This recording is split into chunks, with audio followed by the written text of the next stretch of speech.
આપણે chapter number 3 માનવ પ્રજનનનો અભ્યાસ કરતા હતા.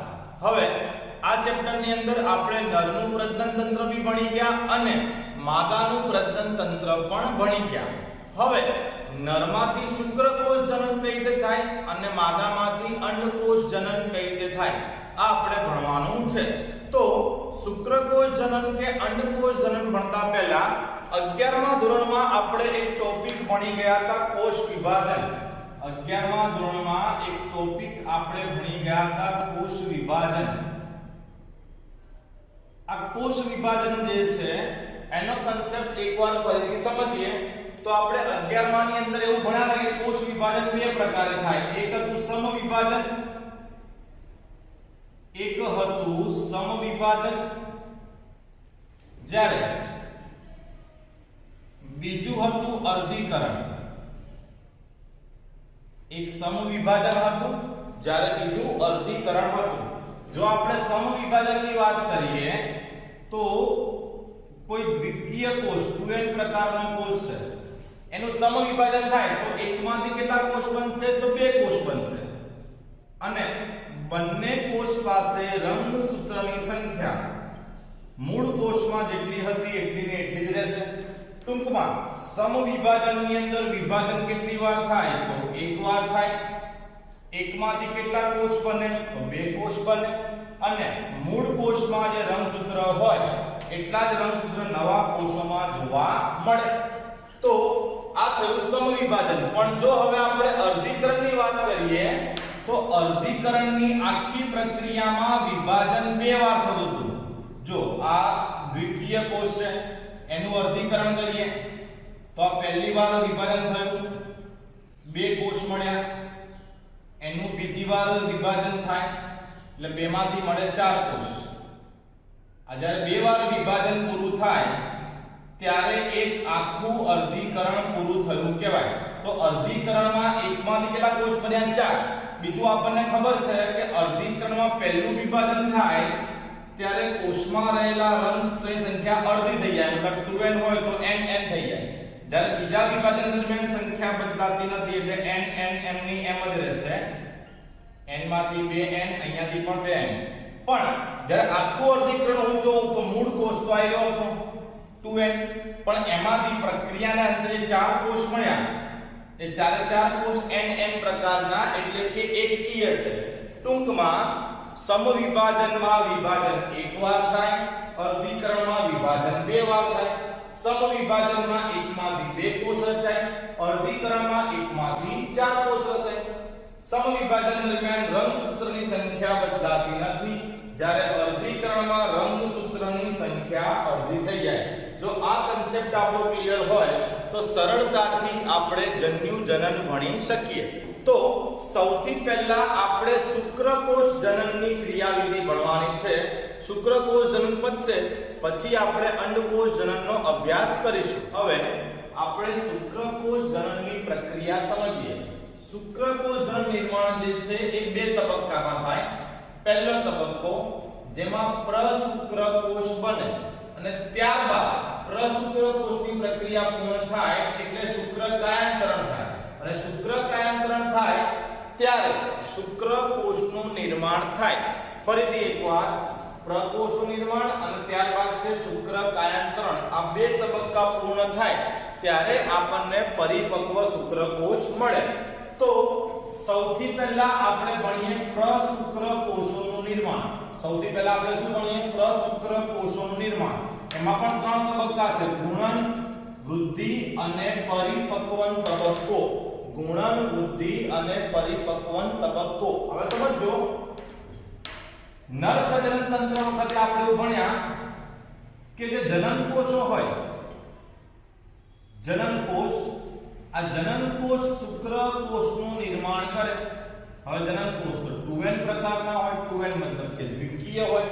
દ્વિકીય મતલબ એમનામાં રંગસૂત્ર કેટલા હશે? તો તેમનામાં 46 રંગસૂત્ર જોવા મળે. તો તેમાં કેટલા રંગસૂત્ર જોવા મળે? 46. મનુષ્યમાં 46 રંગસૂત્ર હોય ને એટલે 2n પ્રકારનો મતલબ 46 રંગસૂત્ર ધરાવે છે. હવે આ જનનકોષમાંથી આપણે શુક્રકોષ બનાવવાનો છે.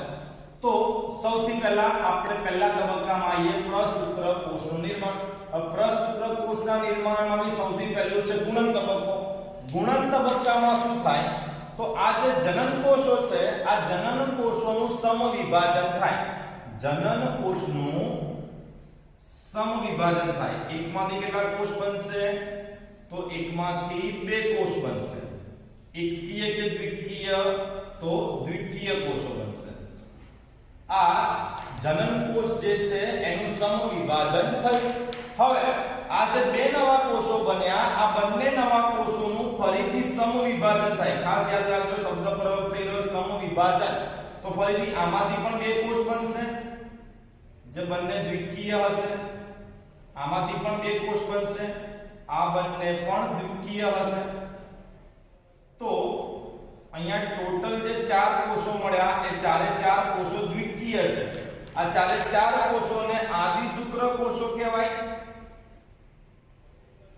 ચારે ચાર કોષો જે છે એને આદિ શુક્રકોષ અથવા તો પ્રાથમિક પૂર્વ શુક્રકોષ તરીકે ઓળખવામાં આવે છે. હવે જનન કોષથી લઈને આદિ શુક્રકોષ અથવા તો પ્રાથમિક પૂર્વ શુક્રકોષના નિર્માણ સુધીનો જે તબક્કો છે કે જેમાં સમવિભાજન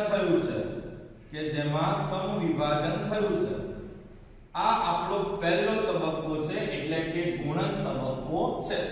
હવે આ જે આદિ શુક્રકોષો બન્યા એ વૃદ્ધિ તબક્કામાં પ્રવેશે. વૃદ્ધિ તબક્કામાં પ્રવેશે મતલબ કે કોષો જે છે એ કદમાં મોટા બને. આપણે ચારમાંથી કોઈ પણ એક કોષ દર્શાવી દઈએ તો વૃદ્ધિ તબક્કામાં કોષ કદમાં મોટો થાય, એનું કોષ કેન્દ્ર પણ મોટું થાય, કોષ રસનું પ્રમાણ વધે. તો આ થયો વૃદ્ધિ તબક્કો. તો જે આપણો પ્રાથમિક પૂર્વ શુક્રકોષ છે એ પ્રાથમિક પૂર્વ શુક્રકોષની વૃદ્ધિ થઈ ગઈ એટલે કદમાં મોટો થઈ ગયો. આ આપણો બીજો તબક્કો એટલે કે વૃદ્ધિ તબક્કો પણ પૂર્ણ થયો. હવે પ્રશુક્રકોષના નિર્માણ માટે ગુણન પતી ગયું, વૃદ્ધિ પતી ગયું. હવે આપણે શું આયા તો પરિપક્વન તબક્કો આયા. પરિપક્વન તબક્કામાં અર્ધીકરણની પ્રક્રિયા થાય. અને આ ટોપિક સ્ટાર્ટ કરતા પહેલા જ મેં તમને અર્ધીકરણ સમજાવ્યું કે અર્ધીકરણમાં વિભાજન બે વાર થશે. એકમાંથી કોષ કેટલા બનશે તો 4 બનશે અને મૂળ કોષ કરતા તેમાં રંગસૂત્રની સંખ્યા અડધી હશે. તો જો પ્રાથમિક પૂર્વ શુક્રકોષ એને અર્ધીકરણમાં લઈ જઈએ તો અર્ધીકરણમાં વિભાજન બે વાર થાય. એમાં જ્યારે પહેલું વિભાજન થશે ત્યારે આપણને બે એકકીય કોષો મળશે. હવે આ બંને એકકીય કોષો જે છે એમને આપણે કહીશું દ્વિતીય પૂર્વ શુક્રકોષ. એમને આપણે શું કહીશું દ્વિતીય પૂર્વ શુક્રકોષ. પણ અહીંયા અર્ધીકરણ આખું પૂરું થયું નથી કારણ કે અર્ધીકરણ એક પૂરું કરવા માટે વિભાજન બે વાર કરવા પડે. હવે આ તો એક જ વાર વિભાજન થયું છે. હવે એનું ફરીથી વિભાજન થાય એટલે આમાંથી પણ બે કોષ બનશે અને આમાંથી પણ બે કોષ બનશે. એ પણ કેવા હશે એકકીય. કારણ કે જ્યારે બીજી વાર વિભાજન થાય ત્યારે સંખ્યા બદલાતી નથી. ચારે ચાર જે એકકીય કોષો મળ્યા આ એકકીય કોષોને પ્રશુક્રકોષ કહેવાય. આ એકકીય કોષોને પ્રશુક્રકોષ કહેવાય. અને પ્રાથમિક પૂર્વ શુક્રકોષ જે છે એનું અર્ધીકરણ થઈને પ્રશુક્રકોષના નિર્માણની જે ક્રિયા છે એ ત્રીજો તબક્કો એટલે કે પરિપક્વન તબક્કો કહેવાય. તો આ રીતે જનન કોષ જે છે એ જનન કોષમાંથી પ્રશુક્રકોષોનું નિર્માણ થાય. આ રીતે જનન કોષમાંથી પ્રશુક્રકોષનું નિર્માણ થાય. કેટલા તબક્કામાં? 3. ગુણન, વૃદ્ધિ અને પરિપક્વન. ગુણન તબક્કામાં જનન કોષનું સંપાદન થયું. શું બન્યું તો પ્રાથમિક પૂર્વ શુક્રકોષ. ત્યારબાદ પ્રાથમિક પૂર્વ શુક્રકોષની વૃદ્ધિ થાય અને વૃદ્ધિના અંતે પ્રાથમિક પૂર્વ શુક્રકોષોનું અર્ધીકરણ થાય અને અર્ધીકરણના દરમિયાન પ્રક્રિયા જ્યારે પૂરી થાય ત્યારે આપણને પ્રશુક્રકોષો પ્રાપ્ત થાય. તો આ પહેલો ભાગ પતી ગયો પ્રશુક્રકોષ. હવે આ પ્રશુક્રકોષ જે છે એ શુક્રકાયાંતરમાં પ્રવેશે અને પ્રશુક્રકોષનું રૂપાંતરણ શુક્રકોષોમાં થાય. તો એકવાર આ આખી ઘટના જે છે એને વાક્ય સ્વરૂપે ફરીથી આપણે સમજી લઈએ તો જોઈએ શુક્રકોષ જનનની ક્રિયાવિધિ. શુક્રકોષ જનન તો નરમાં જે જનન કોષો હોય એ જનન કોષો શુક્રકોષનું નિર્માણ કરે છે. બીજું, યુવા અવસ્થાની શરૂઆતથી જ શુક્રકોષ જનનની પણ શરૂઆત થાય. યુવા અવસ્થાની શરૂઆત થાય ત્યારે નરમાં શુક્રકોષ જનનની શરૂઆત થાય. હવે જનન કોષોનું ગુણન થઈ તેમાંથી પ્રાથમિક પૂર્વ શુક્રકોષ રચાય. તો આપણે અહીંયા એ દર્શાવ્યું હતું કે જનન કોષનું ગુણનમાં થાય શું? તો સમવિભાજન. જનન કોષો હોય એનું થયું સમવિભાજન. આ તબક્કાને એટલે કે પહેલા તબક્કાને આપણે ગુણન તબક્કો બી કહ્યો. તો જનન કોષમાંથી આપણને શું મળ્યું? પ્રાથમિક પૂર્વ શુક્રકોષ. હવે એકકીય હોય કે દ્વિકીય? તો દ્વિકીય હોય. તો એમાં રંગસૂત્ર કેટલા હશે? 46. એટલે આપણે લખ્યું છે કે જનન કોષનું ગુણન થઈ પ્રાથમિક પૂર્વ શુક્રકોષ રચાય જે દ્વિકીય હોય અને 46 રંગસૂત્ર ધરાવે. હવે આ જે પ્રાથમિક પૂર્વ શુક્રકોષ છે એનું અર્ધીકરણ થાય. અર્ધીકરણમાં જ્યારે પહેલું વિભાજન થાય એટલે કે અર્ધીકરણ 1 ના અંતે 2 દ્વિતીય પૂર્વ શુક્રકોષ બને. અર્ધીકરણ 1 ના અંતે 2 દ્વિતીય પૂર્વ શુક્રકોષ બને જે પોતે એકકીય હોય. ત્યારબાદ અર્ધીકરણ 2 જ્યારે થાય તો અર્ધીકરણ 2 ના અંતે 4 એકકીય પ્રશુક્રકોષ બને. 4 એકકીય પ્રશુક્રકોષ બને. પ્રશુક્રકોષમાં રંગસૂત્રની સંખ્યા કેટલી હશે? તો દ્વિકીય કોષોમાં 46 હતી. તો એકકીય કોષોમાં એની અડધી એટલે કેટલી થઈ જશે? 23 હશે. હવે આ જેટલા પણ અહીંયા પ્રશુક્રકોષ બન્યા છે આ બધા જ પ્રશુક્રકોષો શુક્રકાયાંતરણમાંથી પસાર થાય. પ્રશુક્રકોષો શુક્રકાયાંતરણમાંથી પસાર થાય અને શુક્રકોષમાં ફેરવાય છે. ત્યારબાદ શુક્રકાયાંતરણ પતી ગયા પછી શુક્રકોષો હોય એનું શીર્ષ સર્ટોલી કોષોમાં સ્થાપિત થયેલું હોય અને ત્યાર પછી આ શુક્રકોષો જે છે એ શુક્રોત્પાદક નલિકામાંથી મુક્ત થાય. મોસ્ટ IMP MCQ શુક્રકોષો શુક્રોત્પાદક નલિકામાંથી મુક્ત થાય તે ક્રિયાને સ્પર્મિએશન તરીકે ઓળખવામાં આવે. તે ક્રિયાને સ્પર્મિએશન તરીકે ઓળખવામાં આવે. તેની સાથે યુવા અવસ્થાના પ્રારંભે હાઇપોથેલેમસમાંથી GnRH નામના અંતઃસ્ત્રાવનો સ્ત્રાવ થાય. GnRH એટલે કે ગોનેડોટ્રોપિન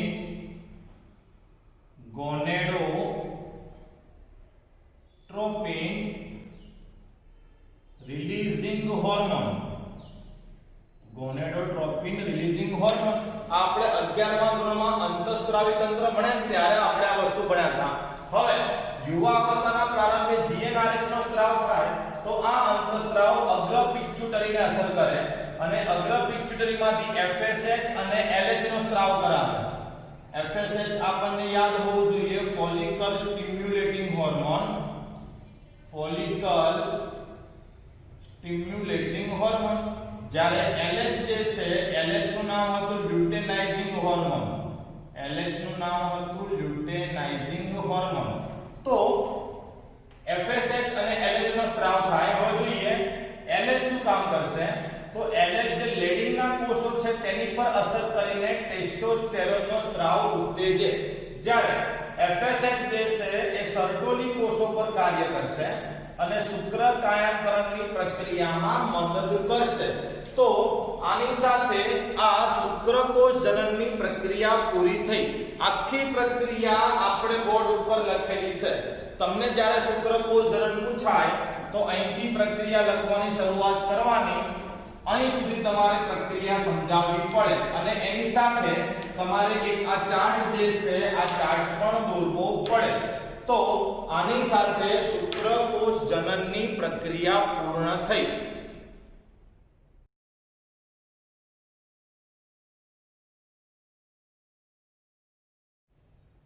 શુક્રકોષ જનનની પ્રક્રિયા બાદ હવે આપણે લાક્ષણિક શુક્રકોષની રચના સમજીએ. તો અહીં તમને લાક્ષણિક શુક્રકોષની આકૃતિ આપેલી છે.